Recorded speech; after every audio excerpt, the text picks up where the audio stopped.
Once upon a time, in a remote and misty valley, there lived a gardener who dedicated his entire life to nurturing an extremely rare species of orchid. Legend had it that this flower bloomed only once a decade, possessing a beauty so radiant it could enchant anyone who caught a glimpse.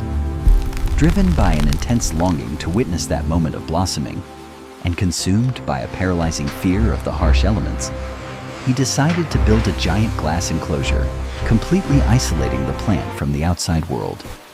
He meticulously controlled every drop of water, adjusted the temperature to the exact degree, and shielded it so thoroughly that not a single harsh ray of sun or stray breeze could touch its delicate stems.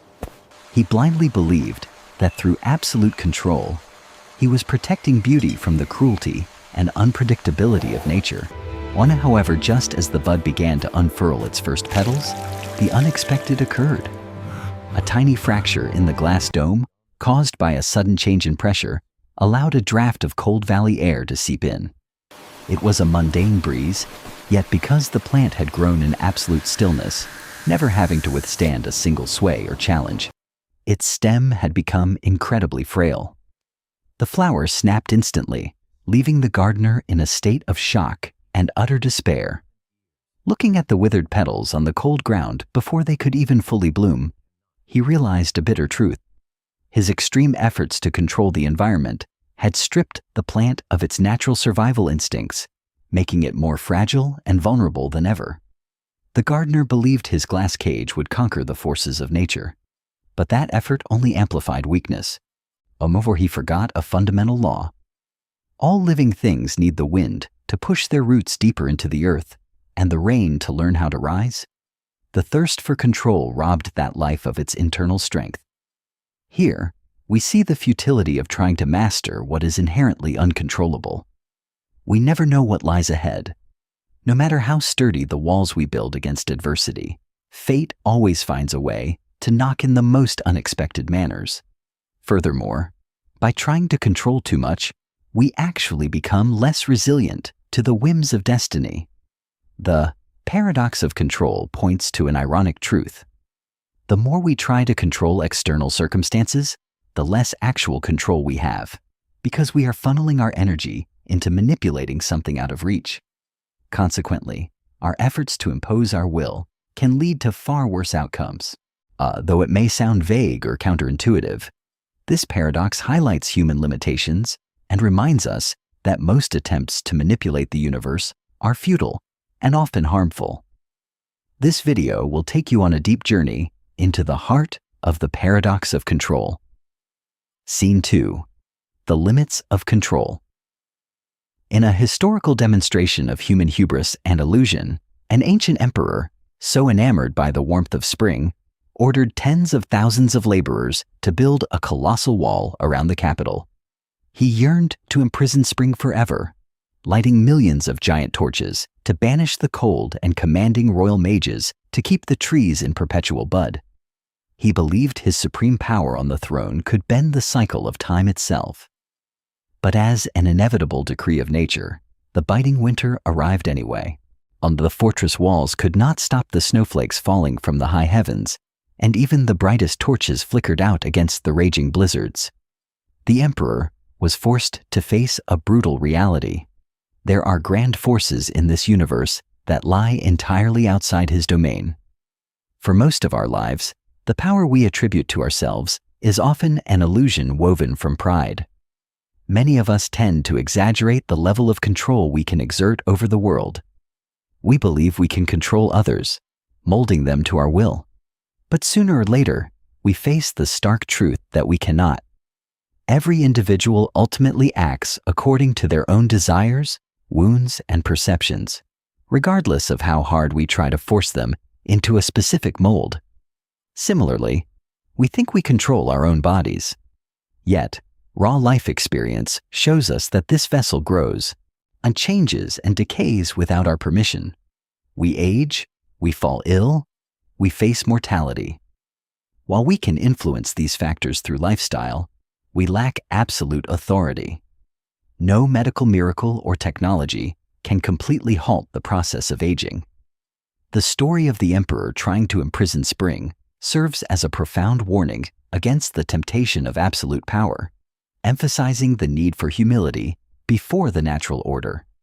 When discussing the limits of control, we cannot ignore one of the most profound statements on the subject by the Stoic philosopher Epictetus, as recorded in the Enchiridion.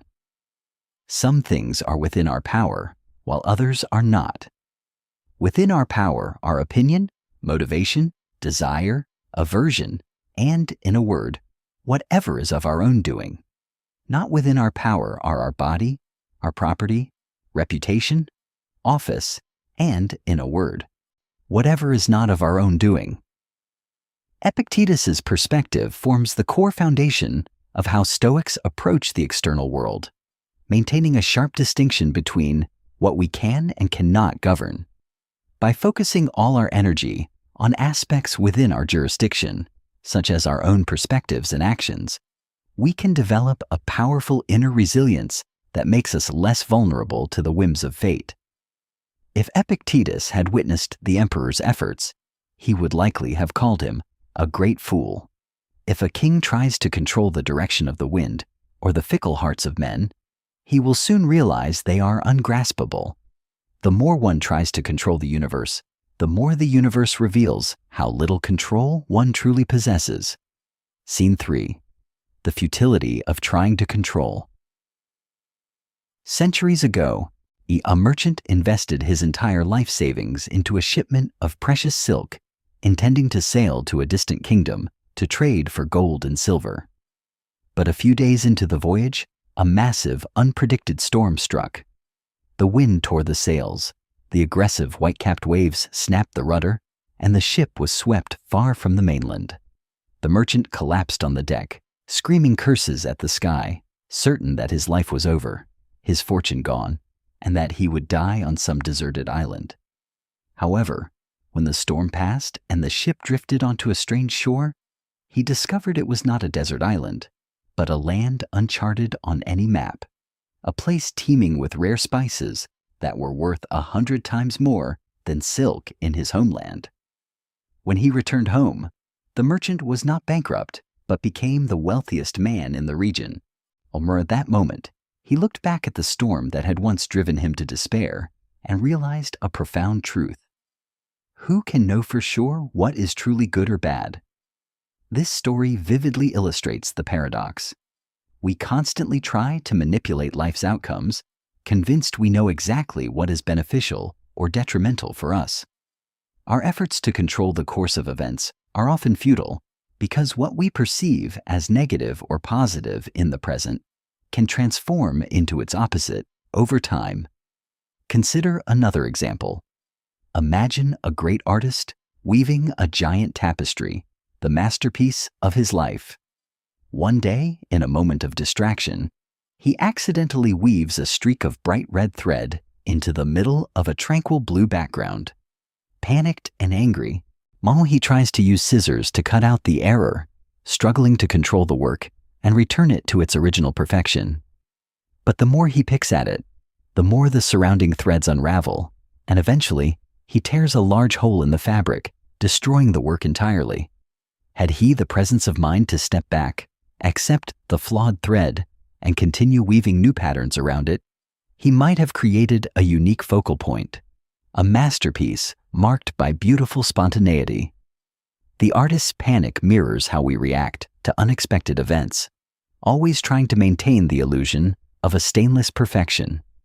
What we consider luck may be the seed of disaster, and what we believe is misfortune may be a blessing in disguise.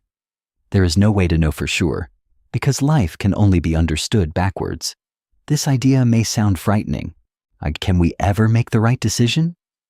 We might not. But the positive side of recognizing the universe's unpredictability is that it allows one to loosen their grip on external circumstances. Scene 4. What you try to control controls you. The paradox of control boils down to one core concept. When we try to control the uncontrollable, we are essentially handing over our behavior, emotions, and happiness to something completely unreliable and out of reach. We allow external factors to dictate our mental state because the intense desire for control leads to anxiety, stress, and extreme frustration when we fail to manipulate the outcome. In other words, our very desire for control becomes the source of our suffering. When we try to control something, we tether ourselves to it. If the external factor behaves as we wish, we feel happy. But if it deviates, we immediately fall into disappointment and anger. Ironically, the thing we are trying to master is now mastering us because we have lashed our mental well-being to its fluctuations. A perfect metaphor for this is a tightrope walker. As the artist walks across a thin wire suspended over a bottomless abyss, his safety depends entirely on relaxation and feeling the natural rhythm of his body. But if he suddenly panics and tries to consciously rigidly control every muscle or every breath, he will instantly lose his natural balance. The more he tries to force the wire makes his body stiff and clumsy. Ultimately, that effort to control pulls him into the depths. The wire is no longer something he walks upon. It has become the thing that dictates his life or death. According to Epictetus, when we try to control the uncontrollable, which includes nearly everything in the external world, we are setting ourselves up for a stormy journey. We will feel constantly frustrated by the actions of others, filled with lingering anxiety about the future, and attacked by repeated grief. Despite these consequences, many still harbor an intense craving for control. It is as if, without it, they would feel untethered, insecure, or naked before a vast destiny. Thus, their ceaseless efforts only create a fragile shell of illusion. As the philosopher Alan Watts profoundly noted, the desire for security and the feeling of insecurity are the same thing. To hold your breath is to lose your breath. Our craving for control stems from the underlying insecurity that the thought of an uncontrollable world is too terrifying to bear. Scene 5. Finding security in the uncontrollable. We all carry a primal fear of the unknown, of the unpredictable variables, and the uncontrollable aspects of life. As a natural defense mechanism, we try to impose power on the world, clinging desperately to the illusion that we can protect ourselves from chaos. But in that struggle, we overlook a core truth. True safety and inner peace can never be found by manipulating the external world. Instead, it germinates from nurturing internal resilience and a deep acceptance of the universe's uncontrollable nature. Like a person swimming in a relentless river, if he tries to swim upstream to control the water's direction, he will quickly exhaust himself and drown.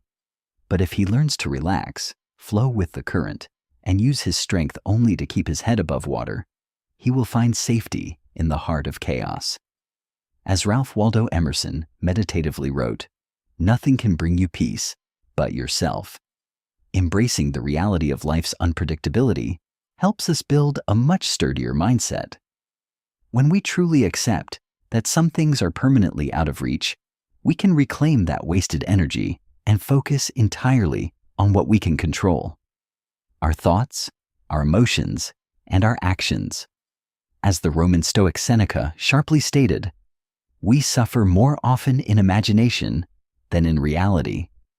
By letting go of the need for control created by our imagination, we liberate ourselves from unnecessary suffering. By learning to embrace the uncontrollable, we construct our own peace of mind. Instead of agonizing over what we cannot change, we pivot toward cultivating flexibility and openness. As the famous Swiss psychiatrist Carl Jung once said, "I am not what happened to me, I am what I choose to become."